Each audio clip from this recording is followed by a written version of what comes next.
Welcome to the first Art History in Focus talk, everybody who's joining us. I'm very grateful that you've all logged on to listen into this, which for me is a great personal pleasure because it means that I get to talk to somebody that I spend a lot of time learning from, and I try and interrupt and bug him as much as I can to learn a bit more, and that's Peter Schade, who is joining me for this, which is the first in, I hope, an ongoing series of Zoom conversations online, which will look at how we engage with works of art, how we look at them in different contexts, and what has an effect on how we look at those objects.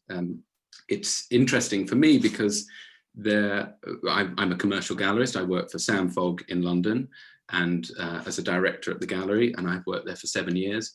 And we are a specialist in old master paintings, particularly medieval, and that is anything from the 13th through to the 16th century. And we work with paintings very regularly, and they often come to us with frames that are faulty, broken, damaged, or just not compatible with the paintings inside them. And so I've started over the last few years to try and interrogate how we look at paintings and pictures, and how the frames can tell us things about those images, those objects, and how they can sometimes impede or help us read the imagery within. And so I've already started waffling, but I will now let my co-host introduce himself. Peter, please.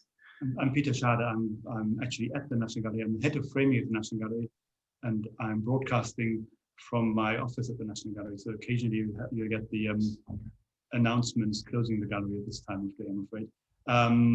Yes, we have been working and looking at frames with Matthew for a number of years. I've been at the National Gallery for 15 years. I've been working with picture frames for the last 30 years. I'm a trained woodcarver, but I come from an art historical family background, and therefore have a kind of an interest and a long-standing interest in art historical aspects of picture frames, which actually art historians strangely have for almost a century sidelined, or has been sidelined by academic art history. There were several questions that made me think of organizing this event, and they tend to be really about how, as you've said, how frames have been sidelined in scholarship, but also in how just the general public, like me, go into a gallery or a museum and look at a work of art, and how we understand that work of art. And do we understand what we're looking at when we look at both it and the frame that houses it? And so there are a couple of questions that I've thought of to structure this talk. And the first is just a very simple one, but as we'll see, has a very complex answer: what frames are and how they can function. I'd like also to ask the question of how they were considered, or how they have been considered over time in relation to the pictures that they frame, how they help us read the imagery that's inside, and how they might be used to unify or create difference between multiple objects. And that will be we'll use the wonderful Titian exhibition currently on at the National Gallery, and which has now thankfully been extended until the 17th of January next year, as a case study, really, to interrogate that last point. So I should start now by saying, and I hope that this is all coming through to everyone okay, by asking the simple question: what is a frame? Peter, you had some comments about this. It is well chosen. It is what most people think of as an old master picture frame, and what until well into the second half of the 20th century was considered as an old master picture frame, which is a French 18th century frame, because so many paintings that came to this country came via the big French collections of the 18th century. And because those collections were not just collections of paintings, they were entire interiors where the frames would harmonize with fireplaces, with ormolu, with furniture, with the entire architectural surrounding. So taken out of that context, these paintings and frames came into this country, but because people were so used to seeing paintings in these frames, and we still have collections of the 19th century, like the Dulwich Picture Gallery or the Wallace collection, which largely remain in this style of presentation, and people are used to it and are probably fond of, because many people's first encounter with real works of art is in this type of frame, which is, these frames were never made to be particularly considerate of the subject inside the frame. They were made to harmonize with the world outside, and are not ideal for everything, but they are in the public mind, and this is one of really good quality. There are levels of machine reproduction and of lower quality and of regilded and adjusted and regilded frames of far worse quality, which is the norm in most museums, than this really beautiful example. And so this is a type of frame that is typically put on a painting after the painting has been produced. This is what's called a rebate frame, where a canvas or a panel, paintings are obviously done on multiple materials, copper, stone sometimes. These could all be slotted into a frame like this.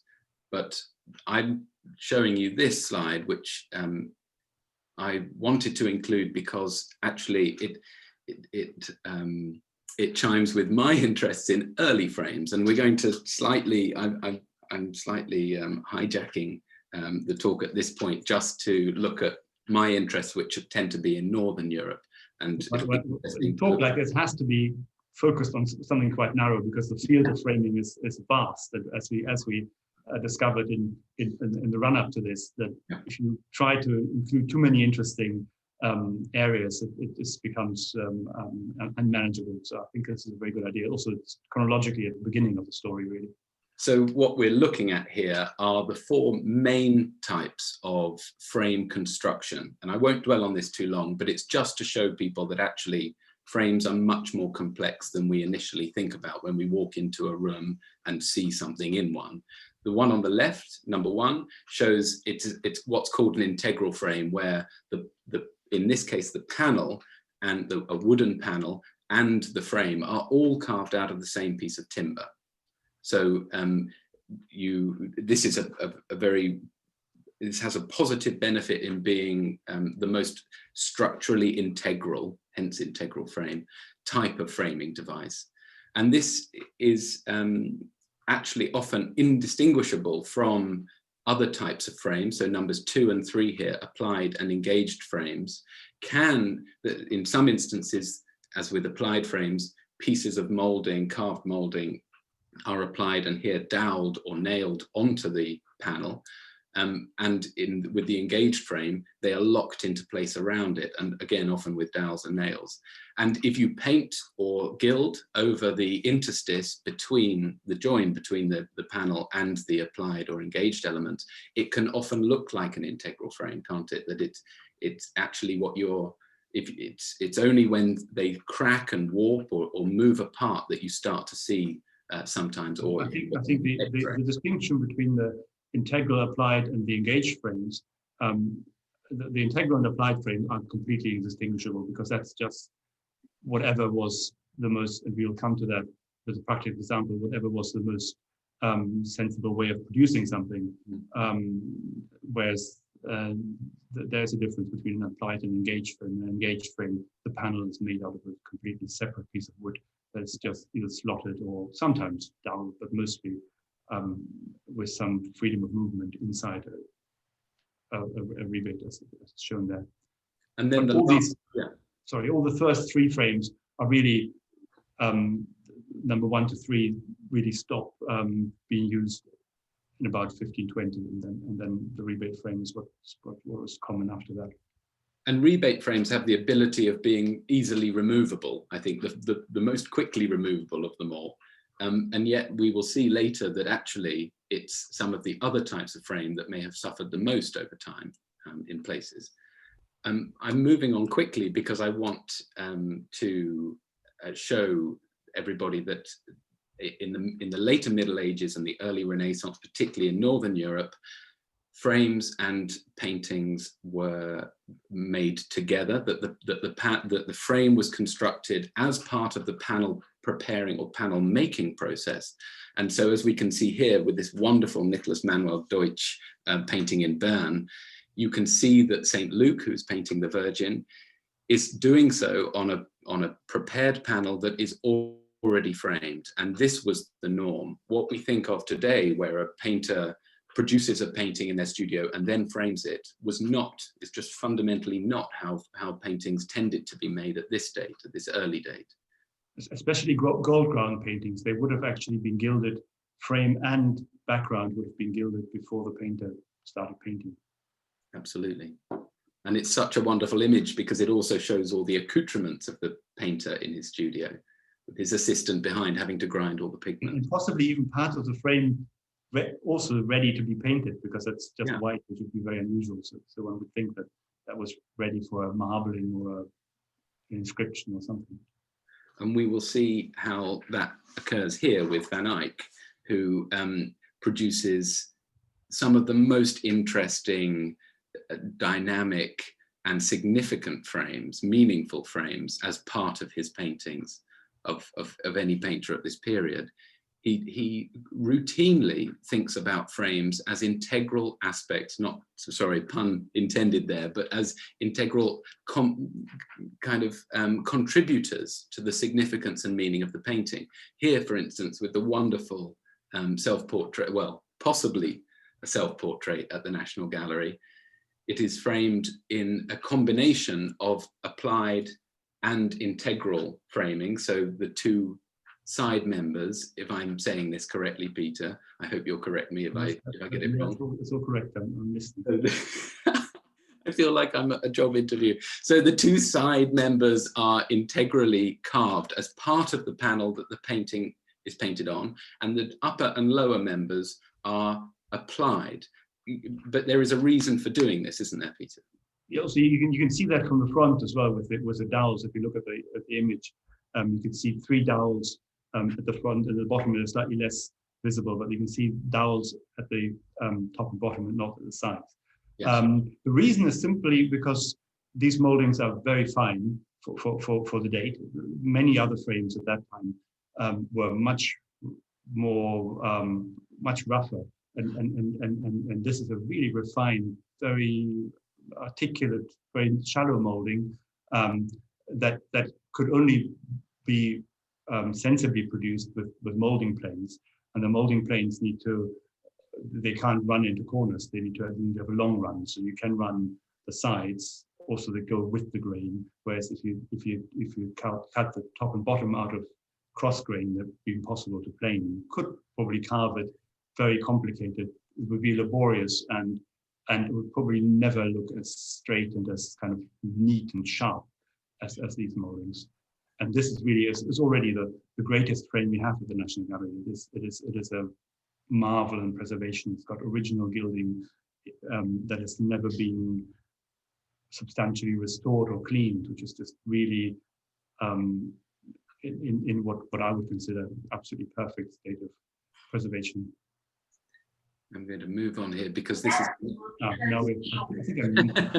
this is another example of a Van Eyck painting. This is in Dresden. It's called the Dresden Triptych, painted in 1437. And I'm showing this to everyone because it shows the painting from the top. We're looking at it from the top, which is not an angle that we'd usually be able to look at this painting from. And it's in its closed state, but you can see here that there are both applied and engaged elements being used on the same object. And so panel and frame makers would be working with multiple techniques to achieve the correct moldings and also the most structurally sound moldings, I guess. And we get a glimpse of a completely different frame. Jan van Eyck I think about a third of Jan van Eyck's paintings have retained their original frames, which is really remarkable. But none of them are alike. They're all hugely inventive and very particular, and I think with profound influence on later generations. We included this, Peter. This is thanks to you, actually. I had I'd let this slip from my mind, but this is such an important frame for many reasons, because it shows just how complex frames were at this period and how they continue to baffle us. And it's mainly because there is a debate around this object, isn't there, about whether the wings and the outer section of the central panels frame are original, early period additions, or even in the modern period. Yes, I think at the moment the official National Gallery account is that it was put together by a Spanish by a Spanish painting dealer in the 19th century. So the innermost frame, so the inner, it's got like two sills, two window sills, if you look at it, and the inner part and the inner molding right next to the Virgin Child, that is an engaged frame. And the panel cannot be taken out of that, but it's set in an outer frame of the same period, with the same quality gilding, even with parts of the molding sharing the same quality. When you look at the back of this, and unfortunately I don't have an image of that, when you look at the back of it, it fits exactly in height and width, but also exactly in depth. It's got exactly the same construction and the same quality of oak and the same coloring of oak.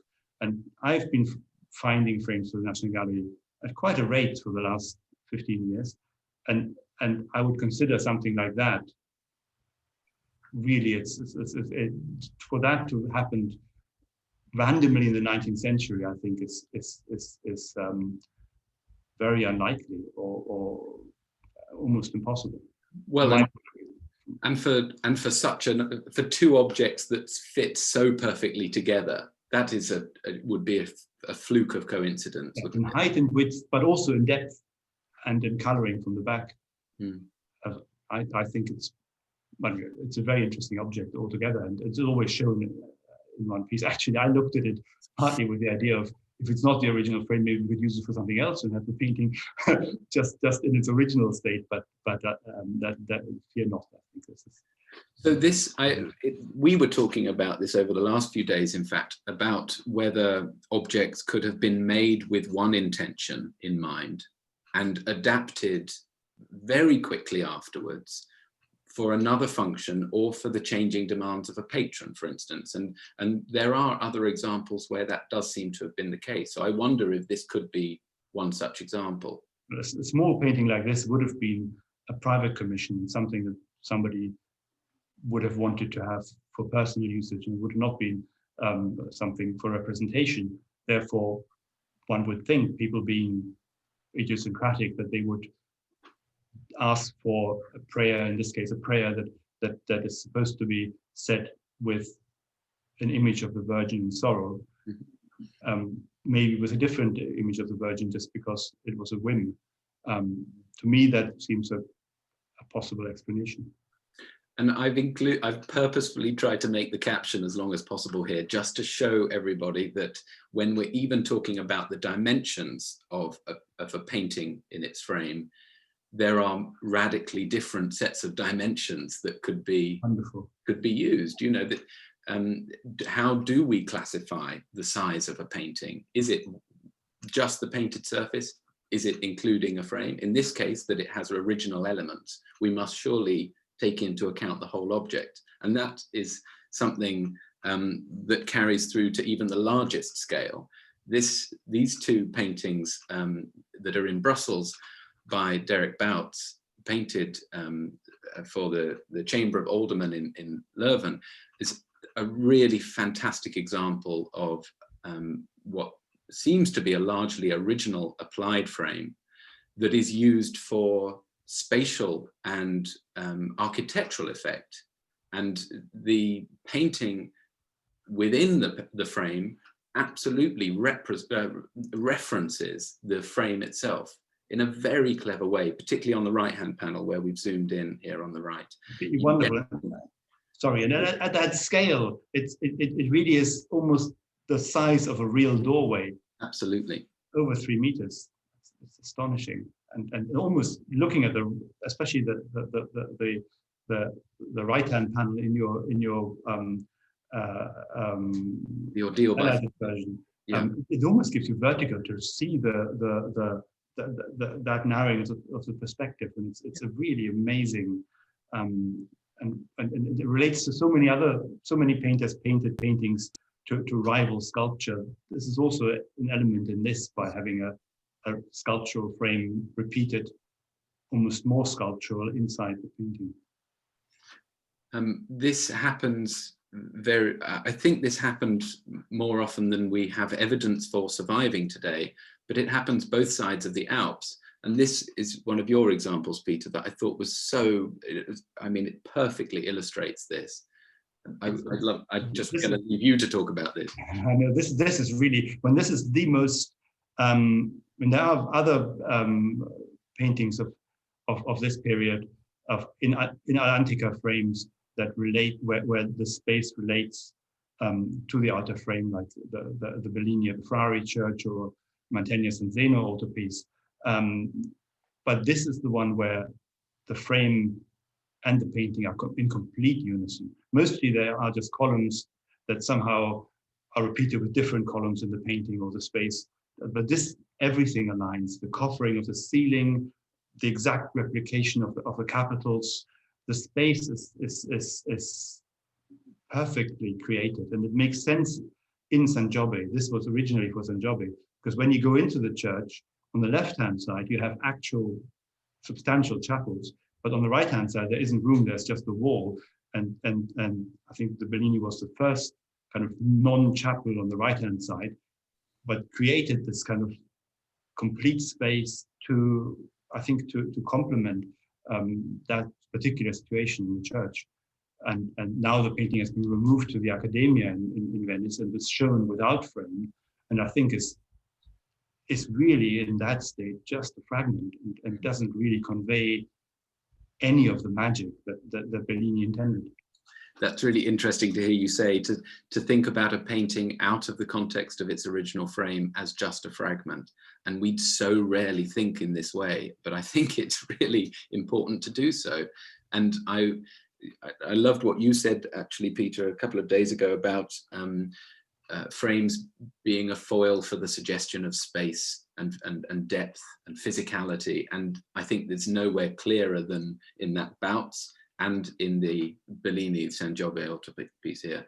And you were mentioning here about the capitals being perfect renditions of the carved pilaster capitals of its frame as well, which ties the two in perfectly, doesn't it? Even down, it would seem, almost to the play of light on their surfaces. And beautiful how the moldings don't completely line up, but line up visually. Yes. Kind of allow for that. It's very, very clever and really profoundly important for that painting to be shown in this context. Mm. And so I'm hijacking again to go back to the north, where I feel much more at home. And this one is an example of a diptych, one of perhaps the best examples of a Netherlandish late 15th century diptych, still preserved in its original frame. And there has, I think, been some alteration to the frame, but not to the gilded surface and not to the illusory painting on the lower sill of the frame. So this is called a sill frame, if I'm correct, Peter, because it has this sloped lower like a windowsill. I think it's the idea, the rain sill. So it has an architectural context, but it's almost nowhere more apparent than in this Memling, where the lower sill of the picture of the frame almost continues the space that is then portrayed within the painting, covered by this fabulous carpet and the cushion that Christ is sitting on the left-hand panel. And it really is the left-hand panel and its frame that are the bearers of meaning here, because not only does the cushion pool a shadow beneath it onto the gilded surface in this beautiful, delicate, stippled shading, but also at that lower right-hand edge, almost being pointed to by the straight leg of Christ, is this little pool, the draperies. It's more common for drapery to enter onto sill frames, but that stippled shadow that you mentioned is really the most astonishing, and that has the most vivid effect on the space. Where you look at the foot, it really looks as if it's hovering above the writing because of that shadow. That is a really astonishing, because it's so subtle. So it's also it's got this architectural significance, but it's also drawing us into the imagery in a symbolic manner. This sense of proximity. There is a lintel, there is a sill here. We're not allowed to cross it physically, but there is the suggestion that through contemplation with Memling's diptych, we might be able to transgress that boundary in some capacity, I think. And I draw on this example as well, because I think this is a perfect example of where the frame, I think, helps to connect us symbolically with the object that's being referred to, even though we don't really think of it in that way now, in the way it's displayed, in the way it's lit, behind glass in a museum context. This is in the Louvre in Paris. And this is a wonderful, very small a tondo or round panel, which has an integrally carved frame on one side only. And on what is considered the back, on the right of the screen here, against this blood red background, is an image of the crown of thorns and the 3 nails that nailed Christ to the cross.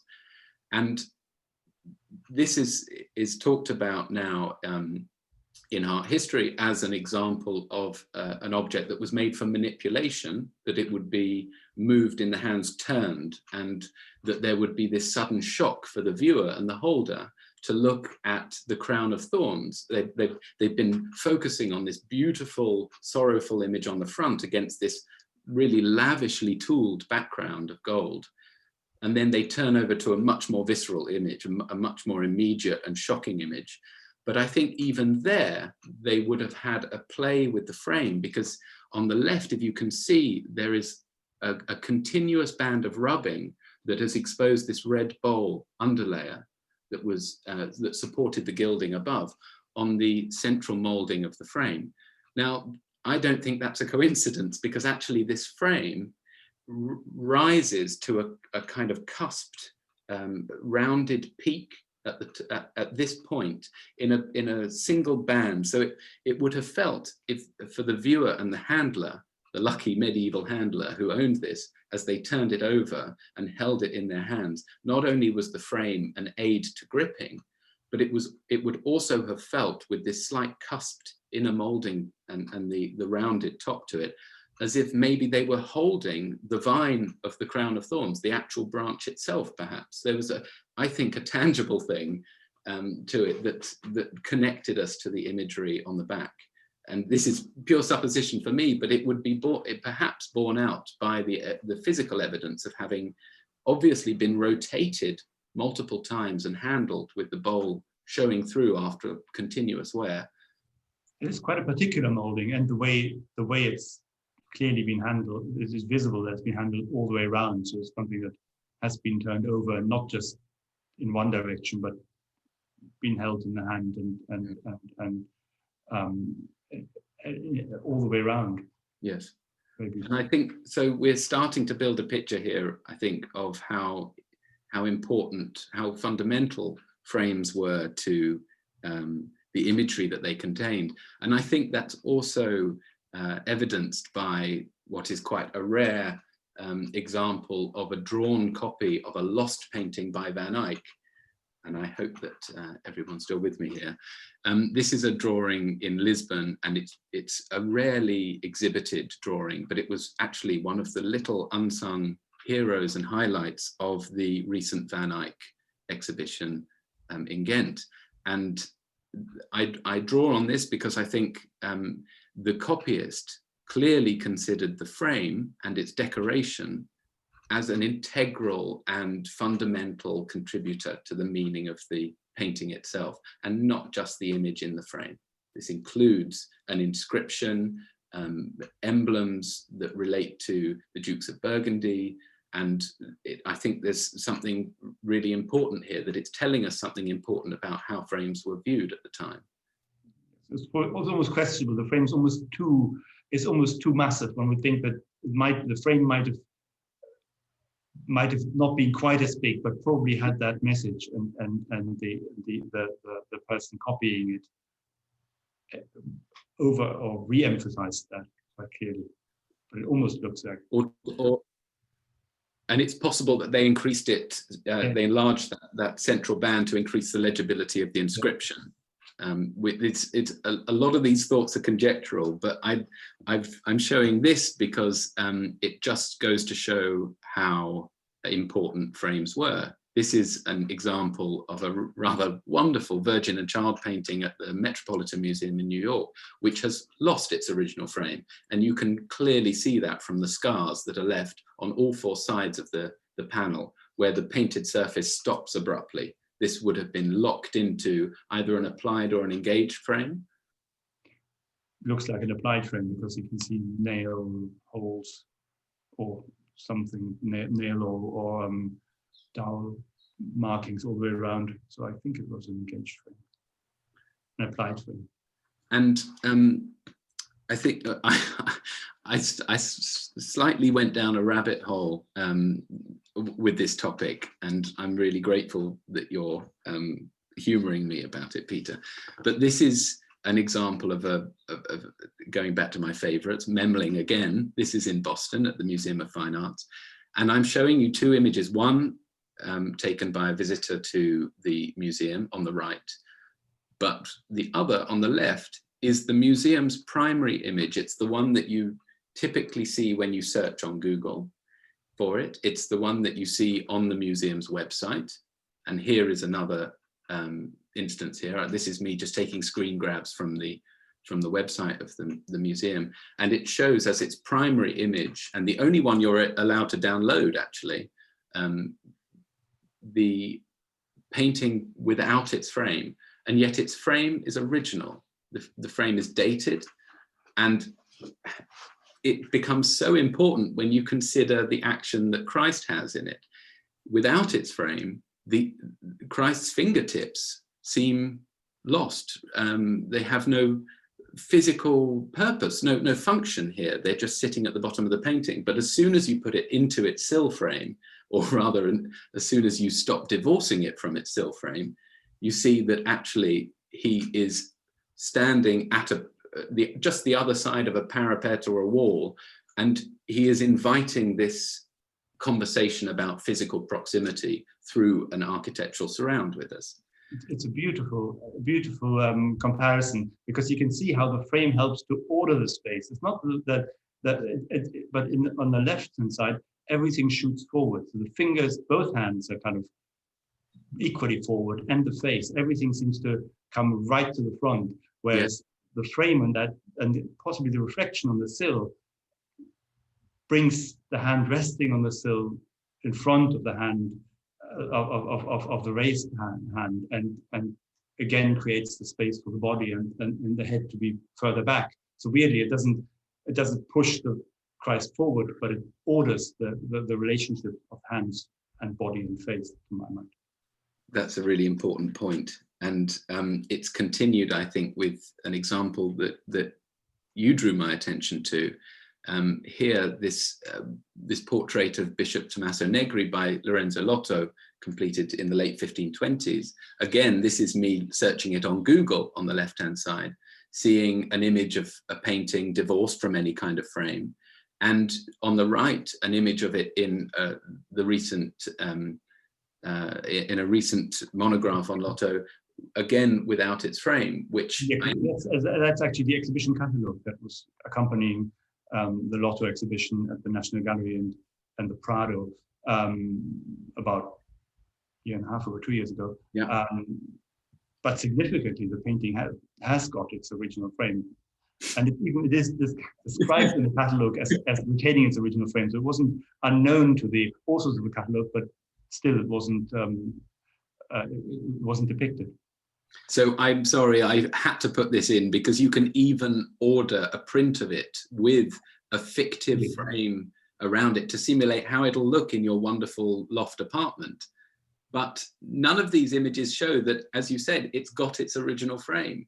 Why we continue to divorce objects from their frames. And in this case, it's almost more extraordinary than a Jan van Eyck or a Memling, because no other paintings of this type, not just by Lotto, but no other Renaissance portraits of this quality of the 1520s, when frames became movable. I cannot think of another portrait of quality that has retained its original frame. And in this case, a frame that has the possibility for a cover, so which you can see on the photograph on the right, which is taken at an angle. You can see there's a space for a cover that could be slit in front of the painting. And there's a painting by Dürer at the Gemäldegallery in Berlin that has got a similar space and has actually still got the cover, but in the Dürer example, it's just a coat of arms, Holzschuher portrait. Whereas we know from Lotto paintings that we know from Lotto's own inventory that he often painted covers for paintings, but none of those frames have survived. And this is really something extraordinary, to my mind, one of the very few Italian paintings of this period that has retained its original frame, and also notably a walnut frame, which partly explains why these frames would have been removed when the paintings became collectible and were collected in large princely collections in Italy in the 17th century, and then in France in the 18th century. There would have always been a huge amount of pressure to change a wooden frame for a golden frame, since everything else would have been framed golden. Therefore, very few walnut frames have come to us, even so in the 16th century. If you read through inventories, about a third or half of the paintings were in partially or entirely wooden frames. So you took this to a hypothetical conclusion, didn't you, with another example by Lotto himself here? Yeah, at the exhibition we had both a painting from a portrait from Capodimonte in Naples, and cover which is now in Washington, and they were brought together for the exhibition. And I thought it would be interesting to copy the Bishop Negri frame with the possibility for starting cover for that portrait with its cover, with existing cover, just to see just to bring something. I actually, because it took me a while to make it, I didn't actually make it in time to look at it or to show it in the exhibition. It was finished just after. But I find what happens to the cover and the painting, and the relationship of both, and to just the experience of viewing it is really profound and interesting, and kind of invigorates the whole both paintings. So you have the cover, an allegorical scene where it's an allegorical scene where on the right hand side you have a wasted life with a drunken state, a shipwreck in the background, which is difficult to see in this, spilled milk, spilled wine, basically a life badly spent. Mm-hmm. And then in the middle you have an ancient tree with a new branch coming out of it, and the coat of arms of the sitter leant against the tree. So that's clearly his family, an ancient family, and he must be the living branch of it. And then on the left-hand side, you have Putu picking up instruments of learning,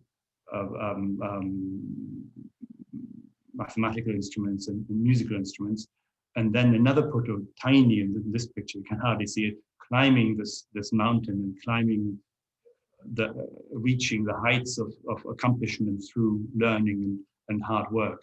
And that is kind of obvious when you look at this allegorical scene. But what happens when you draw it aside, and maybe Matthew can activate the drawing aside, maybe and pause halfway if you can. Now, if you can. Yeah. So as you draw, what happens is as you draw away that's my personal interpretation of it, but I think it makes complete sense. As you draw away the bad life, and the moment that you only have the new branch of the tree, maybe another 5 centimeters to the right. Sorry. I'm going to try and go back. I'm really sorry about that. Yeah, it's a tricky one. So as you draw it open, and you come to the point, maybe there, when you can actually see him coming out of on the other side, is when you only have the well-spent life, and actually his shoulder forms a unity with the mountain, with that mythical mountain of achievement, of knowledge, and learning, and even the paleness of his skin and the paleness of the clouds really come together. And actually, in reality, because I was very keen to show, which was invisible in the exhibition, to show the curtain in the background, which has got blue sky painted above it, which is lost in the current frame and gallery conditions at the moment. So I was so keen to show that I moved, and the prints I had weren't quite the right size. So I moved the portrait down a little bit, actually cut off finger and a half of his hand. So actually the relation would have been even more. I think he should sit slightly higher, and the shoulder would be even more kind of obviously formed by that mountain. So if you draw it all the way out, I'm sure if I can, I'm going to try. Yeah. Then you have him himself, and I think it's an animated spectacle, and it's both humorous and really serious, and he lays claim to this well-spent life and the achievement, but in a way that's also lighthearted, and you just see something that you could show off even without comment, and everybody would have understood what it meant. And maybe there's a shield of Medusa hanging on the tree, which has probably got some other meaning. So it's full of clever and beautiful meaning. So often when people see frames with shutters, the conclusion is that there must have been a naked lady behind that was then not shown. There's always some very kind of, there's always a very flat and profane explanation, whereas this, I think, is just makes it rich and beautiful and interesting. This idea of physical manipulation, and I'm watching the time because we've got so much that's really great to get to, and I don't want to have to skip through it at the end. So I'm also taking pity on everybody who's listening to us, who's probably already desperate for a gin and tonic. But I am going to move on to the next couple of slides, because thinking about physical manipulation, it occurs both in trompe-l'oeil. So, for instance, these two paintings, one by Rembrandt and another supposedly a collaborative commission between Adrian van der Spelt and Frans van Mieris, both working in the Netherlands in the 1650s, where you have examples of revealing, concealing, and actually a physical engagement, a visual and physical engagement with the types of devices that can be used to frame imagery. And this is also borne out in evidence that we have from frames themselves. So, for instance, this Maria van Oosterwijk, which was recently acquired by the Joslin Museum in Omaha from a London Art Week gallery, Ben Elwes, is one of perhaps fewer than a handful of late 17th century Dutch frames that have original curtain rails integrated into the frame, and it seems the frame that's original to the painting, isn't it? Yeah, absolutely. Yeah. So you do come across frames with the holders of railings quite often, very rarely with railings, but quite often, not terribly common, but that's more common. But that one of those frames have survived on its original painting. That's very rare indeed. And so we have it here in the 17th century, but it in fact happens earlier, doesn't it? This is an example of a Bellini that you've reframed for the National Gallery, Peter, where actually it's got quite an interesting story to the frame. Yes, well, these are, of course, of a different category, because these are just, that's what I do, or try to do at the gallery. I try to find antique frames that somehow work better than the frames that maybe we have on paintings. And in this case, a very plain, beautiful early 16th century cassette frame, but coincidentally with an attachment, and from this view it's hard to see, but with an attachment for a curtain rail, which is fairly common. You can see it in Florence, in Santo Spirito, where there are lots of 6 or so altarpiece frames have all got this contraption for a rail, so that you can veil an image for the week before Easter, I suppose. But I think it wasn't. This would not have been a curtain like the curtain on those Dutch pictures, which was a permanent curtain. I think this would really be something where you just put a piece of cloth over, a little bit coincidentally, a little bit like the background of our Madonna and Child, where the curtain hangs in midair, draped across a rod. And actually, curiously, those red bits of string holding the curtain almost suggestively end up at our curtain devices on the frame, or go towards that direction, which is beautiful and very subtle and probably rarely noticed circumstance. And this is an example of an early frame that you've been able to purchase and not reunite, but apply to a contemporary painting, a contemporary picture at the gallery. Yes, since I've been at the gallery, I've reframed many paintings and learned a lot through doing it, and found many frames which I think were beneficial. Like in this case, a narrow original 15th century frame, and put it on this pure allegorical figure, and I think profoundly changing what you see when you look at the painting. The frame on the left-hand side was made, I think, in the early 20th century, late 19th century, with a view of almost competing with the ornament in the painting. So this kind of really extraordinary swirling ornament is taken up in a frame of a kind of Venetian type mystery. But because of this overspilling of the painting into the frame, the whole thing is almost impossible to read. Whereas the narrow frame makes the figure much more sculptural, and tames and contains the ornament, and actually makes it more the extraordinary ornamental, this dolphin coming out, and all these really amazing Turia creations become much more legible and more defined.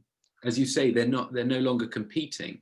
And I think that's the case with a whole roster of paintings that you've reframed for the gallery. Well, that's what I try to do. But on the other hand, of course, this is a very beautiful, I think, very successful example of a stunning Venetian Pastelia frame. These are frames typical for Venice and typical for the early 16th century, and almost exactly fitting for this unusual Titian portrait. And you can see that the frame on the right, the new frame, is much shallower. The way it's worn, because at the bottom it's worn through to the gesso, which by coincidence works really well with the marble, of that marble bust. Yes. But also the flatness of the frame, and the flatness of the marble, and the flatness of the background gives all the volume to the figure of the woman standing there. Whereas the frame on the left really competes in volume and sacks the volume out of the image, to my mind. That's something that gives me great joy to see. Peter, I hate to do this, but we've only got 9 minutes before we lose everyone. No, these are, in a way, these are kind of things that I do, but on the other hand, they're they're not as important as original frames. This we included because it's an example of a walnut frame, and you explained to us earlier how rare walnut frames of this period are. Yes, and this is a proper carved, quite a to me quite a mercantile frame. Whereas if you want a gilded frame, like the frame on the left, it's a early 20th century, late 19th century frame, but emulating an Italian 17th century frame. Yes. Whereas the frame on the right is an early 16th century, quite kind of strong and compact frame, which I think it really serves this sort of mercantile portrait really well and fitted exactly. So the way we found frames is we're looking for frames first, and then I see if we've got the right painting for this frame. And doing it that way around, we've quite often come up with very good solutions and of the right size. This is also interesting. You can see the Mantegna, Samson, Delilah on the left, previously framed in I think the 1950s to 70s, and a typical 1950s, 70s frame. It treats the painting like a drawing. Because it's black and white, it kind of makes sense, but it even created a gray passepartout and then an outer frame. So it really looks like a drawing, whereas of course it is an imitation marble, where Mantegna wants to give us the illusion of a piece of carved marble. Yes. And the frame on the right is the most beautiful early 16th, maybe even late 15th century walnut molding, which when you know about wood carving, and in this image you can't really see it, but there's an innermost edge after the carved repeat carving that's quite obviously to see. There's an innermost edge that's got a leaf carved on it, but the leaf is incised in a way that really you only see in stone carving. And that makes me think, and also there's on the outer molding, which also in this image you can see a little bit on the right hand side, there's also the same leaf, which is not, this is simply not carved like you would carve wood. It is wood carving in imitation of stone carving, which make me think that this is really is the perfect frame for a painting that's imitating stone carving in the painting, to have a wooden frame that is carved like a stone frame. Yes. I mean, we've been looking at things that try and compact, refine, recede, where the frame is taking second place to, or is more in harmony with the painting, and is trying less to shout. And actually, you've also not gone in the opposite direction, but you've adjusted or reframed works in the collection at the National Gallery to include greater ornament, to almost shout louder, but they have this, incredibly, they have this effect that they recede as well. Yes, we have a number of these. On the left of the former frame of the Madonna of the Rocks, of a type that the National Gallery was a leading institution in the 19th century in framing Renaissance paintings in Renaissance frames. So we have a long history of trying to put paintings into the originals around. But in the 19th century, it was done by making things. And weirdly, the lack of, the most disturbing parts are the bits where there isn't any ornament, the gray piece at the bottom, and even more noticeably, those two spandrels. Those two corners, yes, next to the oval, the spandrels, yes. Whereas on the right-hand side, we made a frame. Partly, we were very lucky and fortuitous to find parts of an original late 15th century Al-Antica tabernacle frame, and we combined that with other elements which we'll show in a moment. But the overall effect of more ornament is actually that the ornament is less disturbing. It recedes much more effectively, and the painting comes forward. Actually, the whole frame is shallower than the 19th century frame. So the whole effect is actually of an appropriate but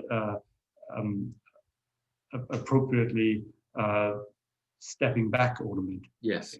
And so, you base this on actual altarpieces still in situ that survive from the same frame makers or from the same carpenters who are working with Leonardo.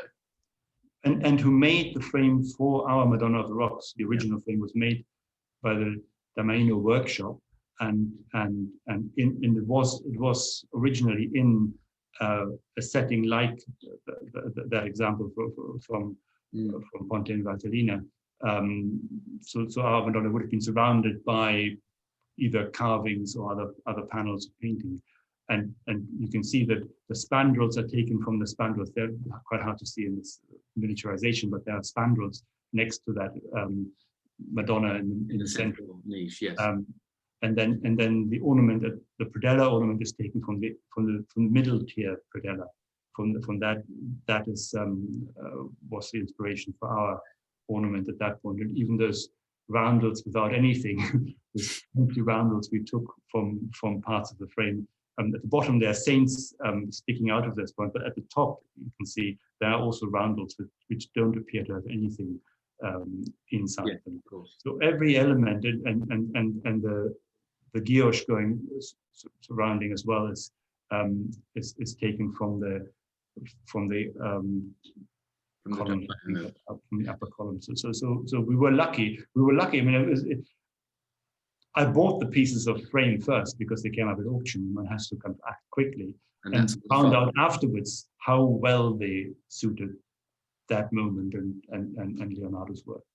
And this happens again with the Sebastiano, and now we are getting towards the very final slides in the presentation. So I do hope everyone can stick with us for the next couple of minutes. This very quickly is another example where you did the same, where you're not just making it up as you go along. Far from it. You are looking at original sections of the frame that survive in situ still. Yeah, the predella for our Sebastiano del Piombo's Raising of Lazarus was found behind some cladding in the, I think, early 80s in Narbonne, in the cathedral. It was identified in the early 80s. It was covered.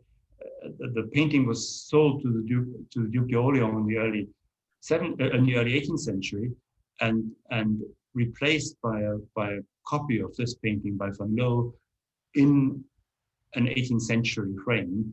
And all of the original frame was lost except for the predella, which was just behind the 18th century frame, and identified in the early 1980s. So we knew that the predella looked like that, and a predella like that would mean that the whole surround was substantial, that it was an edicular frame like this, an Atlantica frame, and right from when I first came to the gallery, I was aware of this piece, and I speculated what a whole frame would look like, but it seemed an impossible task to take on.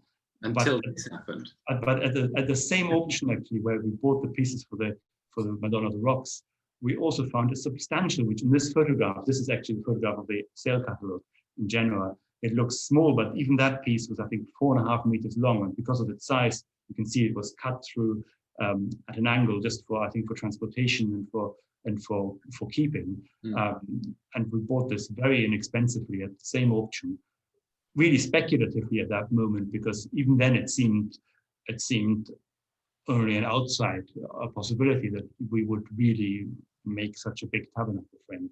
And then we made it for the 500th anniversary of the commissioning of the painting, and to coincide with the Sebastiano Michelangelo exhibition. And there is even you can go, I think there's another picture where we can see the entire frame. No, I have to go back. Maybe there. The last surprise. There's even a quote by Sebastiano saying in a letter to Michelangelo that he wanted Michelangelo's help in ensuring that the painting, because the painting was going to be shown in Rome first before it was then sent to Narbonne, and it was going to be shown in competition with Raphael's Transfiguration. And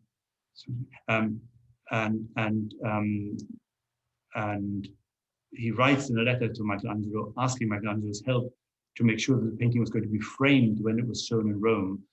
And he says for my painting will look better closed than if shown naked.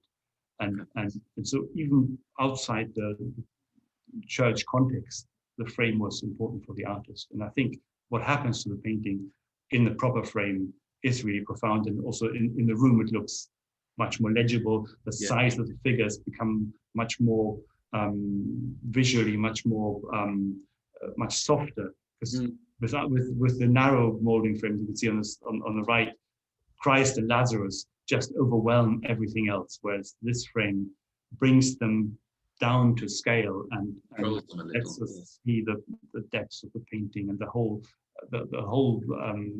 scene becomes much more a bustling scene, and the scene of many figures, and not just a scene of two really, really large ones, to my mind. I think this is doing something that many altarpieces connected to their altars would have done as well, which is to ground the figures, that in the right hand image, where with the earlier frame, they are floating precipitously. You know, they are they're hanging over the molding of the room itself. They're floating off of the earth, and when you reframed it like this, it grounds and connects the painting to the earth, which is where Lazarus is rising from anyway. So that's a very good observation. Yes, that's I will then, if I may, because it's just been so exciting for me to visit and look at, I'd just like to end this discussion. I really hope that everyone's still with us for another couple of minutes, just to look at a case study, which is the Titian posies, which have been put on as part of the National Gallery's exhibition at the moment.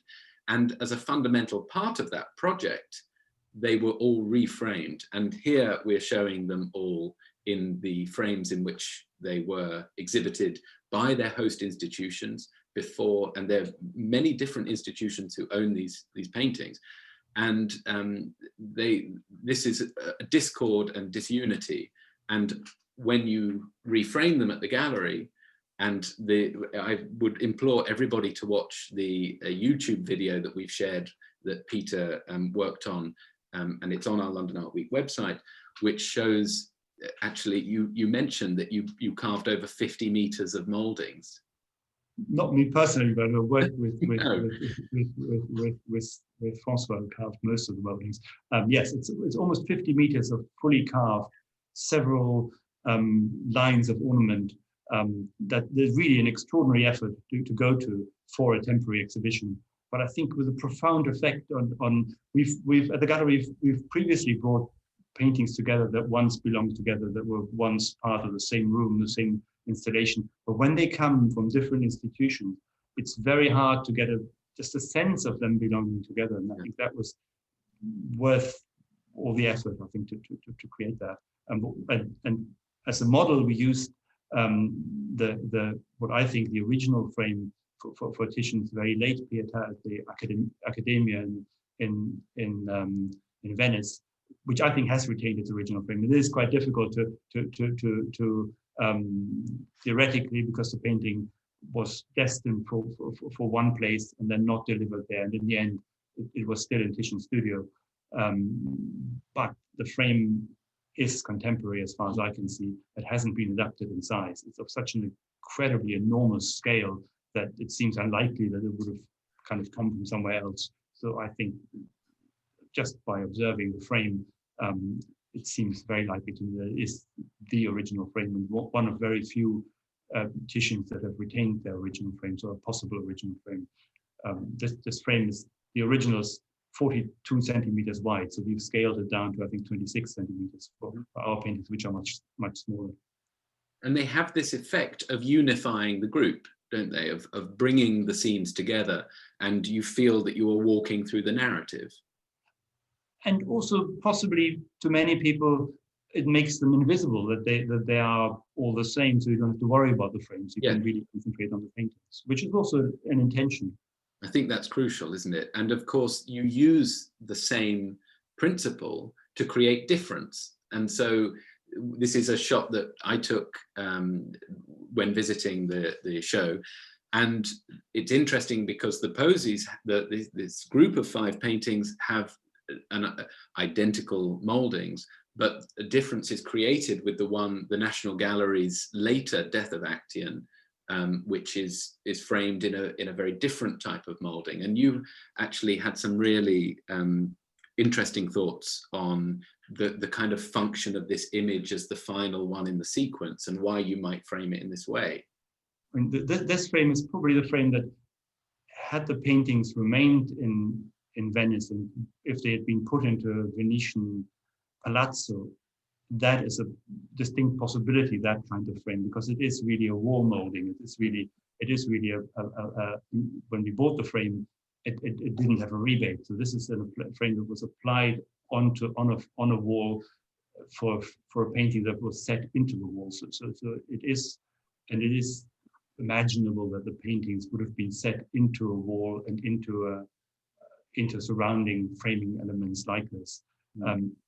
In the context of the exhibition, I think it's the frame that is most final in its design, and it's almost tombstone-like. Whereas the other frames have got, with the ornament, it is a flowing, a continuous ornament for stories which are continuing. Whereas the Death of Actaeon is the only part of all of these stories which is completely final and irreversible.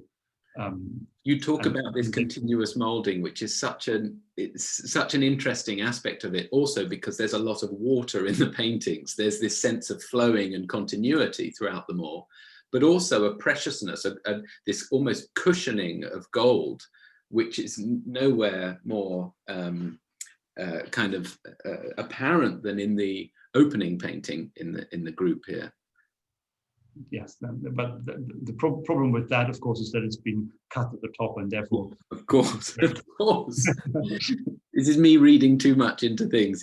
But I love what you've done, and I should, at this point, I should have said it at the beginning, but I will say it now, that frames involve multiple craftspeople. Of course, this is not just a carver or a sculptor, but also a painter, a gilder. Can be working on frames together. In this case, the gilding and finishing is really the crucial. That Absolutely. Makes the frames look right and in harmony with the paintings. If we left these frames freshly gilded, they would look terribly at odds with old paintings, especially in the kind of lighting that we use in the gallery. So the skill, and we are very lucky in London. London is one of these centers for reproduction frame making, and has the history of the last 50 or 60 years of people making incredibly realistic copies of old surfaces. And we're working with Amanda Dixon, who is a very gifted specialist in the creation of real looking surfaces. And that's really it's an artistic process. It goes through all kinds of, in the film it shows a little bit, it goes through lots of stages. Yeah. And actually, if you look closely, none of the frames are alike because of the scale. We didn't have the luxury to finishing them all at the same time, so they were finished at different times, so they're all slightly different, which I think adds to the authentic look of them. Oh, I'm sorry, I closed that before I should have, but I hope I'm still screen sharing. I wanted to, at this point, say that, and this is the end of our slideshow, and I'm really grateful that everybody has stayed with us, that there are some really useful online resources now, and we are pretending to be hip and with it by just giving you some online links, but these are all really important and interesting sources of information for frames. The first one, the Frame blog, I hope most people know, but it has contributions by you, Peter, and many others on the subject of historic frames, which is kind of curated and brought together and populated by Lynn Roberts, to whom we're also very grateful for sharing some of her images. But I also, if people are interested in early frames, I think you should look at the two second links here. The Kicker frames is a really important recent publication by Helene Verhoegstrater from 2015, which is fully accessible online and interactive, and you can see historic frames and how they are constructed, front, back, sideways, every which ways. Also, it's one of the few really in-depth academic studies of a group of picture frames. And the Closer to Van Eyck website, which is a personal favorite. It's almost bedtime reading. It's really just like looking at beautiful images. But again, there are some fantastic images on that website for looking at Van Eyck's particularly, obviously, but as objects. So you can see photographs of the backs of the frames, and you can really zoom in and see the details. So those are all really useful to look at. I would like to end the discussion now and say thank you so much to you, Peter, for co-hosting this with me and for your time. And I should also point out to those who are still with us, I'm very sorry that we've run on a little, but I wanted to say that you should tune in over the next couple of weeks, because there will be 3 really important talks that are coming up. The next one is on Wednesday, the 14th of October at 4:30 p.m. and it's on the subject 500 Years of Women Artists. And a group of London Art Week participating gallerists and others will look together at how our perception of women artists has changed over time and how we're finally beginning to champion them. And then on the Thursday, the 15th of October at, again, 4:30, Per Rumbert, curator at the Royal Academy, will be in conversation with Lucy Chiswell, who's the Dorset Curatorial Fellow for paintings between 1600 and 1800 at the NG, on the subject of 2 celebrated female painters, Artemisia Gentileschi and Angelica Kaufmann. And finally, on Wednesday, the 21st of October at 4:30, the talk entitled So Eminently a Classic Genius, the British sculptor Anne Seymour Damer, will take place between Sylvia Davoli, curator at Strawberry Hill House and research associate at University of Oxford, Elise Nelson, assistant curator of European sculpture and decorative arts at the Met, and Emanuela Tarizzo, gallery director of Tommaso Brothers Fine Art, who will be exploring the work of Anne Seymour Damer, who exhibited at the RA and enjoyed the patronage, among others, of Horace Walpole. Now, that's a plug for London Art Week because it's so fantastic, but I wanted to, if I can, stop the share now and just, if there are some questions, I think there are a few questions for us I would really like to put to Peter. Can you recommend any books currently in print? Oh, books on frames is very, very difficult. I mean, my personal favorite is a book from the early 20th century by Elfriede Bock on Venetian and Florentine picture frames, but that's been long out of print. But that is a fantastic study of and limited to Venetian and Florentine picture frames. More recent frame books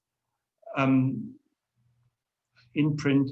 There was a study, a book by Klaus Grimm from the 1970s, which is in the context of this, not too far out of print.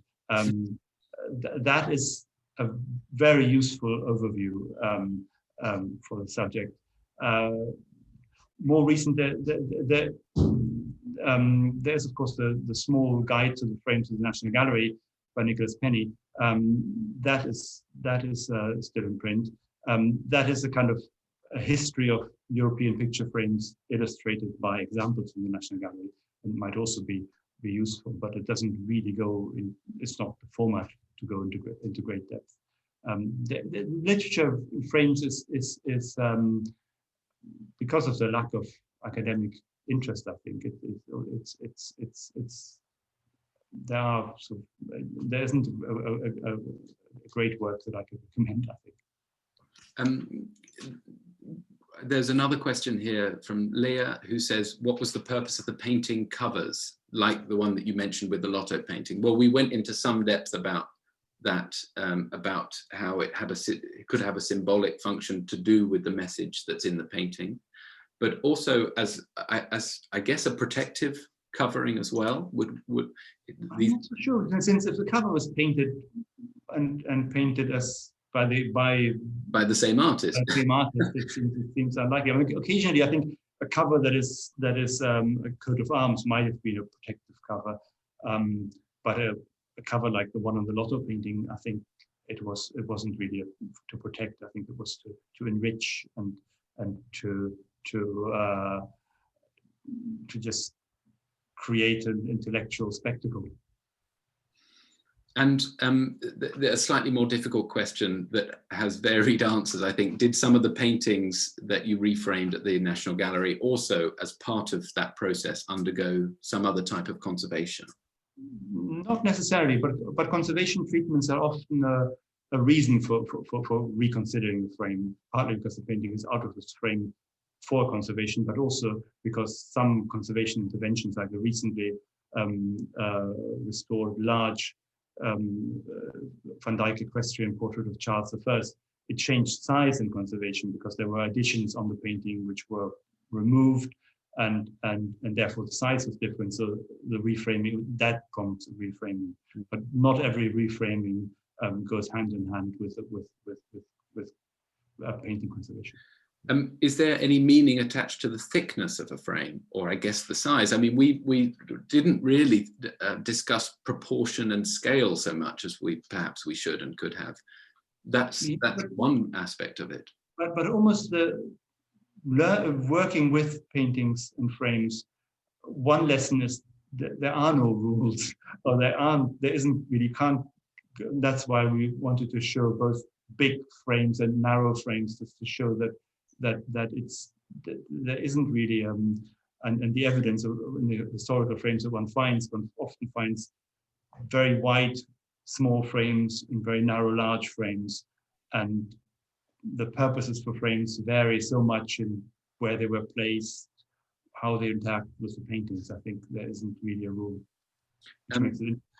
There's a question here that I really, I'm grateful for. Eric, how do we advance the issue of showing paintings with their frames in printed and online publications, especially those that we've pointed out retain their original frames? Well, thank you, Eric, for pointing that out, because that is actually one of the key reasons for organizing this talk, that actually we should be paying more attention to the frames.